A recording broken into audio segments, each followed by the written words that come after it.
Hey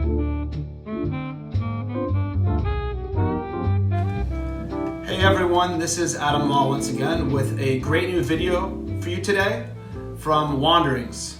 Today's title of the video is called You Have No Soulmate and Why You Are It.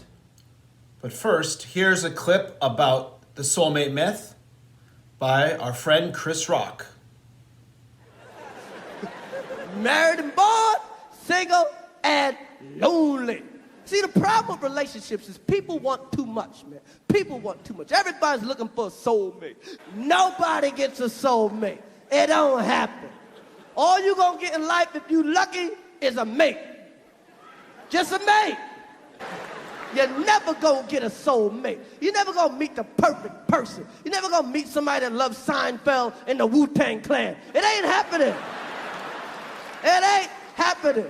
Even if you meet the perfect person, it ain't gonna be the perfect time. You're married, they're single. That's right, you're Jewish, they're Palestinian. And I'm going to talk about today about the soulmate myth. This idea that you have one perfect person for you that's perfectly created, that's gonna be the exact person you're going to need in your life. And get into what it's like, modern marriage, dating, divorce, what it's like in the actual marketplace. Please like and subscribe, comment, get involved. The three main reasons I'm going to talk about in this video about why the idea of soulmates is a myth. Number one, statistically, it's untrue. 50% of people end up divorced.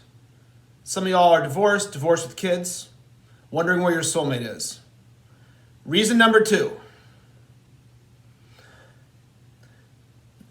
the soulmate myth leaves us waiting around. Where's my soulmate? They're just gonna come and find me. It's gonna be some magical moment. Bull. You have to make yourself into the best person you can be. Stop thinking someone's gonna save you. Stop waiting around. Go and become the best person you can be. Go and live the best life you can. When we are waiting for some magical person, we don't work on ourselves. We don't change. We don't overcome issues. And also, it can blind us. It can blind us to the reality that people have problems. It can make us not see the red flags found in that person's behavior when we do meet somebody that we like.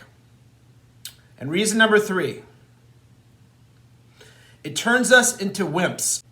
I've seen many people who are breaking up and they want their ex back, and they become these wimps. They become these simps, chasing after this person, becoming like nothing in front of them. All love comes from respect. You have to respect yourself. You think, oh, this person has to love me because I'm married to them. Oh, this person should love me because they told me they loved me a couple weeks ago. It's not true. It's not true. You have to have self-respect. You can't become a wimp.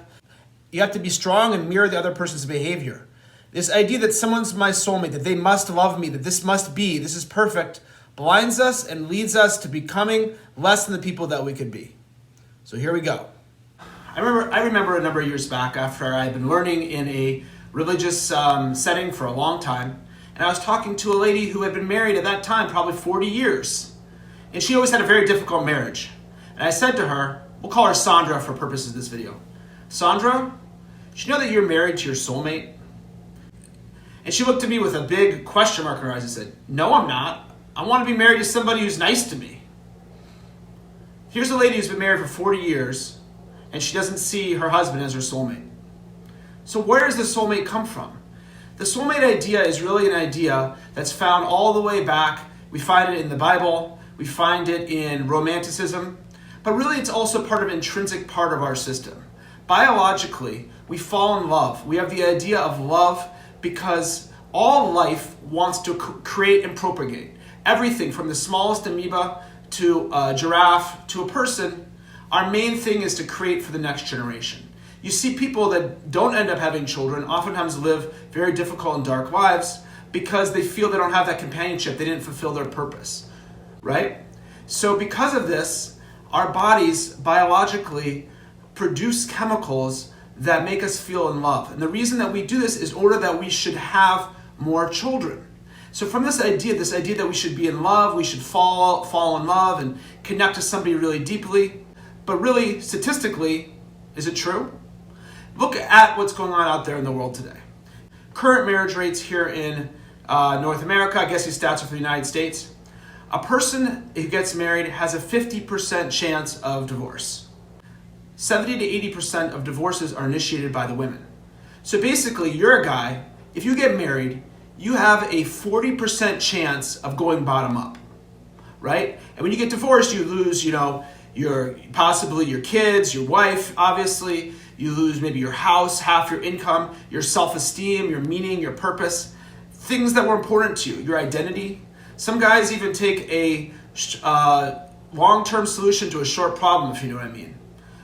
It's horrible. So how can we say that there's a soulmate, there's somebody that's perfect, that's out there for everybody, when in truth is, there are very few people out there who are living happy marriages. Now, some of you are going to say, I have a happy marriage, I am living with my soulmate. Great, good for you, and I am happy. But I can say when I look at my married friends, only a handful of them have the type of marriages that I personally would like to have. So how could it be, if you look at most people, and you look out today, very few people are getting married. A lot of people are still getting divorced. People are older, unhappy, right? Women don't really even need men anymore. They're making plenty of money. They're doing more successful than men on their own. So what's going on here? This idea that there's a soulmate, there's somebody that's out there, it is a very devastating idea. Rather, as we saw in that Chris Rock clip, the idea is you look for somebody who you can connect to, who you can have a deep relationship with. Hopefully that will lead to having children.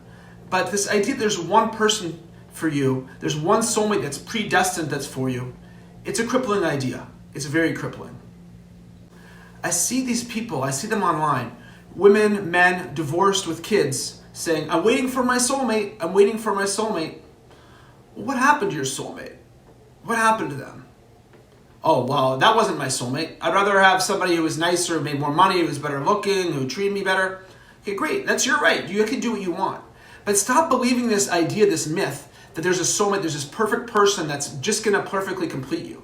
If that's true, then why are 50% of people getting divorced? And even I would say another 50% of the people who are married are not happily married, right? They stay married for their kids or for some other reason.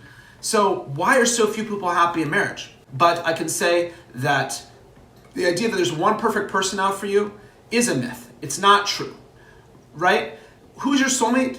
It's the person that you meet, that you like, that you get married to, and hopefully you stay married to. Maybe you don't. I don't know. But everyone you meet is your soulmate. Everything that happens in life is destined for you. We have to stop thinking that there's just one perfect person, because let's look at the statistics. Let's look at the reality. That's just not reality.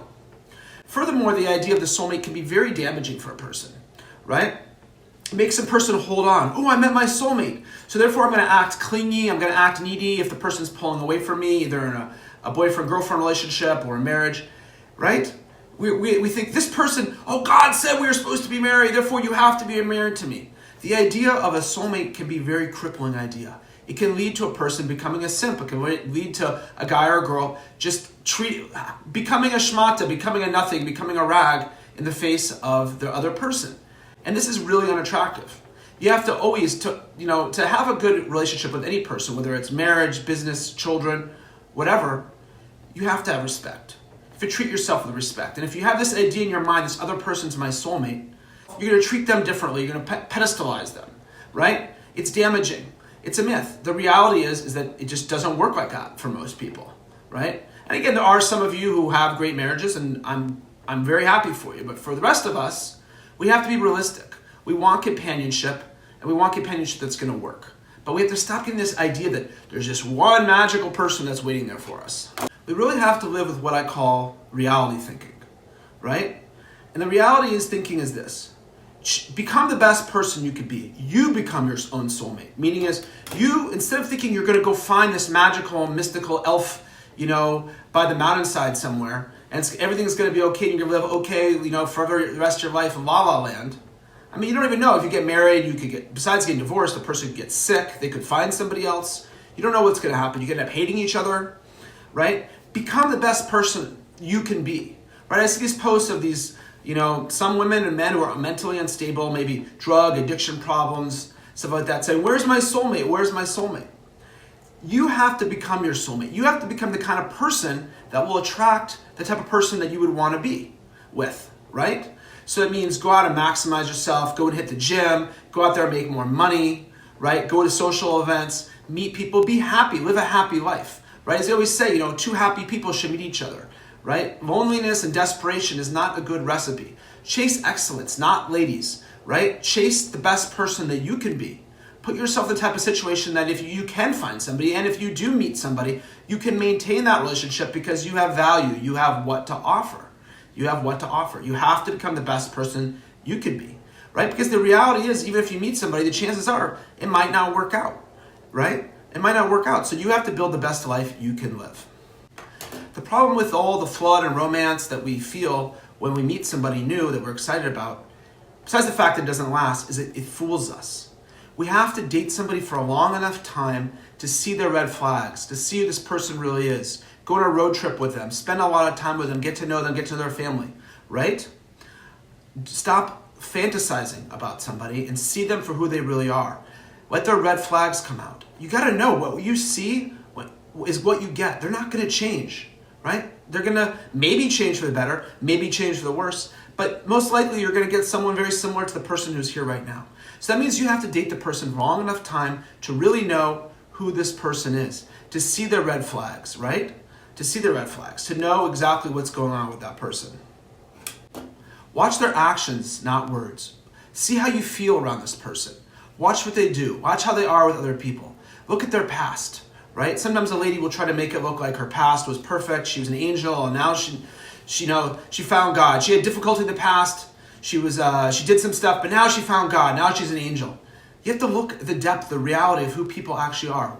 Listen to what they're saying and watch their actions. That's how you get to know whether somebody is good for you for the long term. But the most important thing is to become the person yourself that somebody would want to be with, somebody quality would want to be with. Live a happy, quality life. Become perfect on yourself, the best that you can be, and then you'll attract somebody also who's on a high level.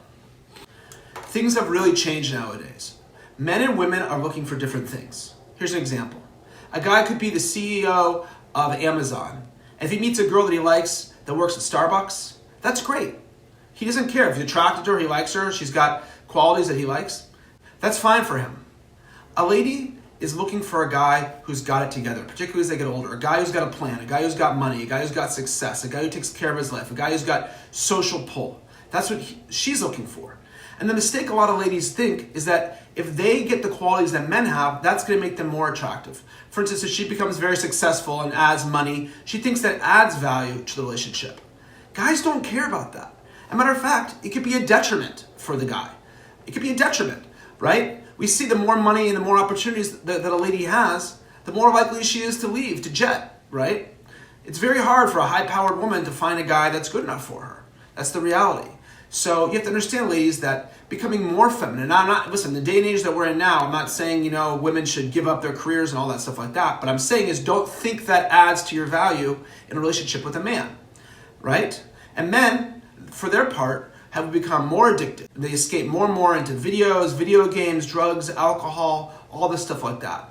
Women, they escape into the social media thing, into getting attention from people. Guys escape into addictive, escapism. That's where they go. And because of this, and because women are doing better than men, we're in a very difficult place in the state of dating right now, right? Even the traditional religious types, we're living in a Western society, and things have changed, and the reality has changed. And I don't know if things are going to get better, but the reality is men and women are getting older. They're not finding somebody that's good for them, and that's the way society has gone. So all you can really do is become the best version of yourself and hope and pray and go out there and try to meet somebody. Right? But you only attract them when you become your own soulmate, when you become the person that you can be. Stop waiting around for others to save you, okay? You're not just going to magically find somebody. If you do, you're lucky. But the most likely reality is that you made yourself attractive enough and put yourself in the best situation, and then it just seemed like somebody fell into your life, right? And if you were sitting at home playing video games, overweight, not taking care of yourself, you might have found that person might have had no interest in you when you met them. So again, if you build it, they will come. Become your own soulmate, right? Stop fantasizing about this magical person who's going to come down from heaven to meet you. If you're lucky, you'll meet a mate. You'll meet somebody you can go hang out with, you can have children with, you can have a good time, you can live together with, but there's no guarantees here. And there's no guarantees it's going to last forever. Build yourself, and hopefully you'll find others in your life who will also add value and connection and good things to you in your life. This is Adam Law, once again for Wanderings. Thank you for tuning in. We'll see you again soon. Be well.